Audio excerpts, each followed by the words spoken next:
so they have the same tongue.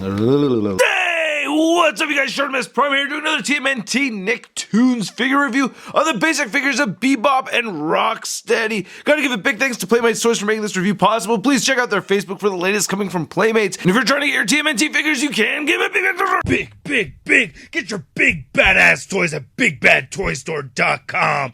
Click the link in the description below. We got the standard packaging for your basic figures over here, looking pretty cool. Like how the front of the packaging says BeBop Pig-Headed Mutant and Rocksteady Rock-Headed Rhino. Then on the back over here, if you want to look at the bio on BeBop, go ahead, read it, pause it now. And if you want to read the bio on Rocksteady, go ahead, read it, pause it now. Then look at all the figures that have come out. Wow, that's a lot. Interesting thing with the bottom of BeBop's packaging over here is it shows that there's a wall rolling feature with the figure. Anyway, let's get to it and crack these things open. Now, I need to mention that these figures are available exclusively at Walmart stores up until 2014, but starting at the beginning of 2015, they'll be available everywhere. I really like the sculpts for both of these figures. Their articulation on BeBop is pretty standard what we've gotten from the basic figures, but for some reason, the articulation on Rocksteady is a bit limited, but I'll go over that in a second. Let's first take a closer look at BeBop. BeBop comes with two accessories. He has these two little bombs right over here. One of them has a Z written on it. There's nothing on the back over there. Then this one very much looks like an egg. And then getting him to hold these, he holds this smaller Z one very easily in his left hand.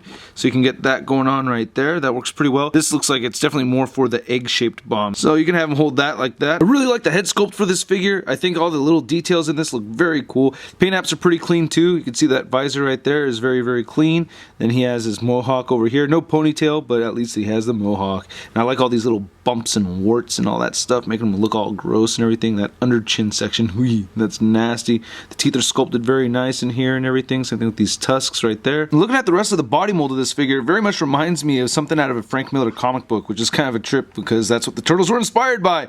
But yeah, looking at this over here, we get this purple kind of like etched in right in there. That's all sculpted in there. Again, nice clean paintwork, nice silver piece right over here. He does have this wheel in his back for that wall function. It doesn't wind or anything, it's just a wheel. And he also has these wheels right there on his heels too. So I haven't seen the episodes that have BeBop and Rocksteady in them yet, but I'm assuming this backpack mechanism, or he has some kind of tool that allows him to go up walls via back. I guess they all just roll on the wall like that. I didn't want to risk scuffing up my wall, so I actually rolled them on the calendar, which must have looked a little strange. A lot of nice details in the pants over here. I think the sculpted work is very clean. Not a whole lot of paint variety in this because, you know, it's just mostly black over here. But the boots are sculpted nicely with these little treads at the bottom. He does have peg holes at the bottom of his feet. Get some nice clean purple right over here. So yeah, it's a pretty good looking figure, man. I like it. BeBop's head can rotate side to side. It's on a swivel over there. He has arms that move outward. They can rotate forward. He does not have wrist articulation. He does have a waist swivel. His legs can kick forward and they can rotate. So you can get him kicking sideways too if you want. Looks kind of silly. And he bends at the knee. As far as Rocksteady's accessories goes, he has these two weapons. You get a hammer over here, and then you get this little sickle right over here. Now, these things are made out of very pliable material. It can be really tricky putting them in his hands, especially for the hammer. As you can see, Rocksteady has a wider grip on the right hand than he does on the left hand, so the sickle with obviously the wider handle over here, I shove right into there, and that goes in pretty easily, but getting the hammer through here is kind of tricky. Let's see, I've done it once already, so it should be easier the second time, but the hands are very stiff, and there it goes. So it's not that bad the second time around, but it was tricky the first time. And it's kind of funny, they have like an indicator right there to let you know which weapon to put in which hand, and there's a sickle for the right hand. As I already mentioned, I really like the sculpted work on this figure, and this head sculpt is just too awesome. I'm really digging it a lot. All this detailed texturing right over here. The paint apps on this figure are pretty cool too. I wish they had painted the second horn white, but you know, not a big deal. And I do like how the eye is painted white with the blue pupil over there. The teeth are painted white. Over here you get one gold tooth. I think that's looking very cool. I just really like the way they sculpted this head. You can see some nice lines detailed right there into the horn.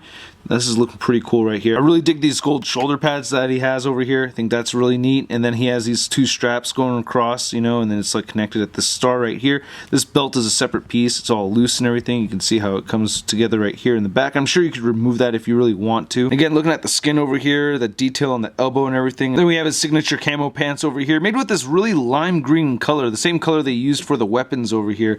And then you get those rhino toes. Yeah, it's looking very accurate to how a rhino should look, but it's, you know, this kind of almost look like elephant feet to me though.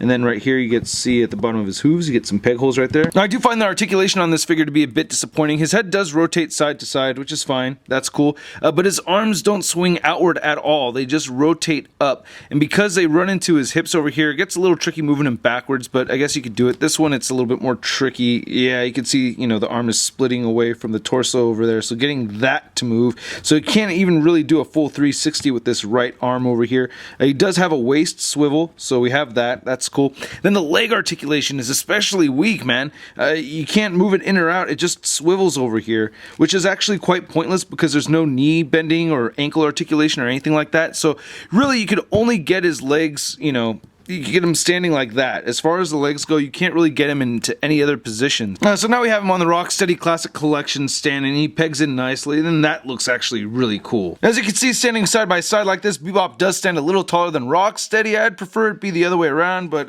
whatever. Anyway, these figures do stand at about 5 inches tall. Here's BeBop and Rocksteady compared to my G1 BeBop and Rocksteady over here. Yeah, Rocksteady's missing his leg. Unfortunately, I hate to say, if it wasn't for that waist joint right here, these two would have the same amount of articulation. And here they are next to their Classic Collection versions. Here's BeBop and Rocksteady compared to Slash and Razar. Thank you, Alfonso. Thank you, Natalie. Here they are next to Leonardo and version 2 of Shredder over here, and you can see they stand just a little bit taller than Leonardo, definitely shorter than Shredder. I don't know if that's right. And here they are next to the Marvel Legends Spectacular on Spider-Man. I do like this Rocksteady figure a lot more having it on the stand. It makes me appreciate the figure a lot more. I really like the sculpts on these. I am disappointed by his articulation though on Rocksteady. The wheel function on the back and on the heels is just kind of weird to me. I don't really get it. But, you know, I think Playmates did a great job with the paint sculpt on these things. I just really like how they look. Anyway, I hope you guys liked my video. If you did, please hit the like button. Leave a comment. Let me know which one out of these two you liked more. I always thought Rocksteady was a bit cooler. Subscribe if you haven't already, and check out toynewseye.com for a full photo gallery of images, and check out shartimusprime.net for the daily blog. I'll catch you guys later. Peace.